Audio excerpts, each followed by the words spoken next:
जो H1 होता है वो सबसे बड़ी हेडिंग शो करता है और जो H6 होता है वो सबसे छोटी, राइट। इसमें क्या होता है कि फिर यहाँ पे H2 हेडिंग ले रखी है, यहाँ पे H3 हेडिंग ले रखी है और उसे रिलेटेड, और उसी तरह हेडिंग में भी एक लाइन ऊपर छोटी है, एक लाइन नीचे छोटी है। देखिए, वेलकम बैक फ्रेंड्स। आज हम लोग HTML में पढ़ेंगे हेडिंग एंड पैराग्राफ। तो हेडिंग एंड पैराग्राफ क्या होता है? HTML हेडिंग और HTML H tag can be defined as a title or subtitle which you want to display on the web page। तो H टैग क्या होता है, यानी हेडिंग टैग मीन्स हम लोग अगर किसी भी अपने वेब पेज पे कोई वर्ड कोई सेंटेंस को हेडिंग के फॉर्म में लिखना चाहते हैं तो हम लोग H टैग का यूज़ करेंगे, और अगर उसका सब टाइटल लिखना चाहते हैं तो हम लोग उसमें भी हम लोग H टैग का यूज़ कर सकते हैं।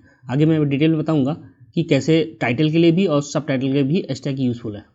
Fine, when you place the text within the heading tags, it is displayed on the browser in the bold format and size of the text depend on the number of headings। Means जब हम लोग H1 tag यानी H tag के बहुत सारे version होते हैं, H1 से लेकर H6 तक। जो H1 होता है वो सबसे बड़ी हेडिंग शो करता है और जो H6 होता है वो सबसे छोटी, राइट। इसमें क्या होता है कि जो टेक्स्ट इन टैग्स के बीच में रखा जाता है वो क्या हो जाता है, बोल्ड हो जाता है, राइट, और साइज के अकॉर्डिंग यानी H1 H2 साइज के अकॉर्डिंग उतना बड़ा हो जाता है। फाइन, और एक लाइन नीचे छोड़ देता है, एक लाइन भी ब्रेक होती है, राइट। तो there are 6 different HTML heading which are defined with the H1 to H6 tags from highest level H1 main heading to least level H6 यानी लीस्ट इंपॉर्टेंट हेडिंग। फाइन, तो यहाँ कहने का मतलब ये है कि यहाँ टोटल 6 हेडिंग टैग होते हैं यानी H टैग होते हैं। जो H1 होता है वो सबसे बड़ी हेडिंग के लिए होता है और जो H6 होता है वो सबसे छोटी हेडिंग के लिए होता है। तो H1 H2 जैसे जैसे करते ऊपर बढ़ते जाएंगे वैसे वैसे हेडिंग का साइज छोटा होता जाएगा, right. H1 is the largest heading tag and H6 is the smallest one. H1 is use for most important heading and H6 is use for least important, right. यानी जो H1 जो most important heading है, जाहिर सी बात सबसे बड़ी heading के लिए, और जो H6 है वो छोटी हेडिंग के लिए, सबसे छोटी हेडिंग के लिए, राइट। तो यहाँ पे देखिए H1, यहाँ पे ऐसे हम लोग लिखेंगे H2 H3 H4 H5 H6, right. तो आई होप यहाँ तक आपको समझ में आया होगा। अब आगे बढ़ते हैं।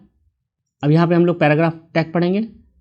HTML पैराग्राफ और HTML P tag, right, is use to define a paragraph in web page. Let us take a simple example to see how it works. It is notable point that browser itself add an empty line before and after paragraph. An HTML tag indicates the starting new paragraph. Means paragraph क्या, अगर हम लोग manually writing में लिखते हैं तो हम लोग खुद से एक लाइन छोड़ देते हैं और पैराग्राफ लिखने में और एक लाइन बाद में छोड़ देते हैं, राइट। और अगर हम लोग MS वर्ड पे जैसे करते हैं तो हम लोग नई लाइन लिखने के लिए यानी पैराग्राफ में लिखने के लिए हम लोग इंटर मार्क के नई लाइन से आ जाते हैं, ठीक है, और जहाँ पे हमारा पैराग्राफ खत्म होता है वहाँ पे फिर इंटर मार्क के नीचे लाइन पे आ जाते हैं। लेकिन हम लोग वेब पेज में तो ऐसा कर नहीं सकते HTML में। अगर HTML में हम लोग वैसा लिखने की कोशिश करेंगे फिर भी ब्राउज़र क्या करे, उसको एक ही लाइन में दिखाएगा, यानी उसके लिए कोई पैराग्राफ नहीं छोड़ेगा, वो कंटिन्यूस लाइन में दिखाएगा।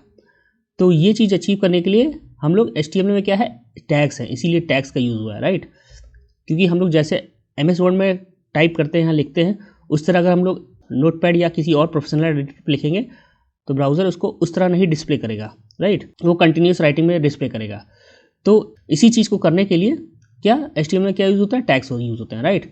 तो हम लोग को अगर पैराग्राफ में कोई चीज़ कंटेंट को लिखना है अपने वेब पेज में तो हम लोग P टैग यूज़ करेंगे। फाइन, तो ये P टैग क्या करता है, एक इस लाइन के ऊपर एक लाइन छोड़ देगा, स्पेस छोड़ देगा, एक लाइन का स्पेस, और ख़त्म होने के बाद में एक लाइन का स्पेस छोड़ देगा। फाइन, तो ये हमारा P टैग होता है। तो देखिए यहाँ पे इसको ऐसे लिखते हैं, this is first paragraph, this is second paragraph, और यहाँ पे हम लोग एट्रीब्यूट लगा सकते हैं। एट्रीब्यूट का भी वीडियो मैंने ऑलरेडी बना रखा हुआ है, अगर आप लोगों ने नहीं देखा है तो मेरे चैनल पे जाके देख सकते हैं। तो ये एट्रीब्यूट है अलाइन, यानी पैराग्राफ का अलाइनमेंट कहाँ पे रहेगा, लेफ्ट में रहेगा, राइट में रहेगा या सेंटर में रहेगा, राइट। तो वो चीज़ हम लोग यहाँ पे अलाइन करके भी अचीव कर सकते हैं। फाइन, तो आगे बढ़ते हैं। आप यहाँ पे देखिए फ्रेंड्स, एग्जाम्पल है डॉक टाइप HTML। मैंने आपको पहले ही ऑलरेडी वीडियो में मैंने तब बता रखा है कि कुछ स्टेप्स हैं वो आपको फॉलो ही करने पड़ेंगे।